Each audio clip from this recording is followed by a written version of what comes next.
జై వారాహి మాత. Welcome to my channel.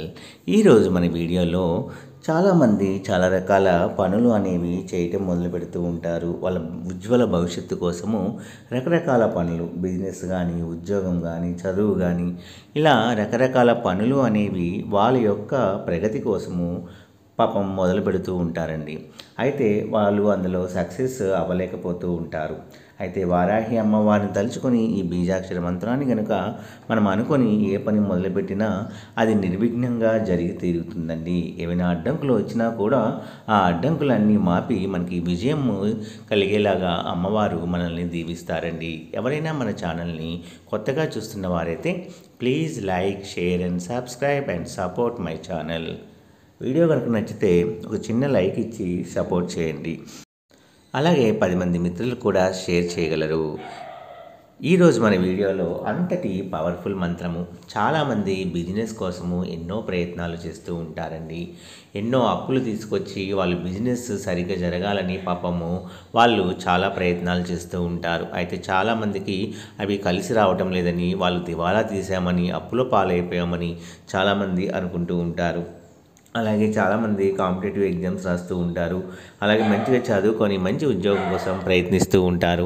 ఇలా రకరకాల మంది రకరకాల ప్రయత్నాలు అనేవి చేస్తూ ఉంటారండి.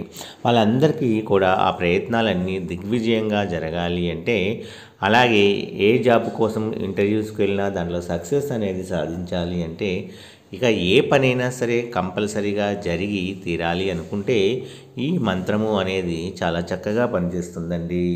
ఎవరైతే ఈ మంత్రాన్ని చదువుకొని ఆ పని మీద వెళ్తారో ఆ పని అనేది తప్పకుండా జరిగి తీరుతుంది.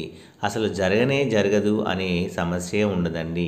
ఎన్ని అవాంతరాలు ఎదురైనా, ఎన్ని చిక్కులు ఎదురైనా సరే అది మనకి చేజారిపోతుంది అనుకున్న తర్వాత కూడా ఆ పని అనేది మనకి తప్పకుండా జరిగేలాగా ఈ మంత్రము అనేది పనిచేస్తుందండి. అలాగే వారాహి అమ్మవారికి ప్రతినిత్యము మనము దీపారాధన చేస్తూ మనము మనసులో సంకల్పానికి చెప్పుకొని, ఒక చంటి పిల్లవాడు తల్లికి ఎలా చెప్పుకుంటాడో అలాగా మీ యొక్క బాధని అమ్మవారికి తెలుపుతూ ఈ మంత్రాన్ని చదవండి. ఆ మంత్రము ఏమిటంటే, ఓం శ్రీం శ్రీ ఐ నమః. ఓం శ్రీం శ్రీ ఐ నమః.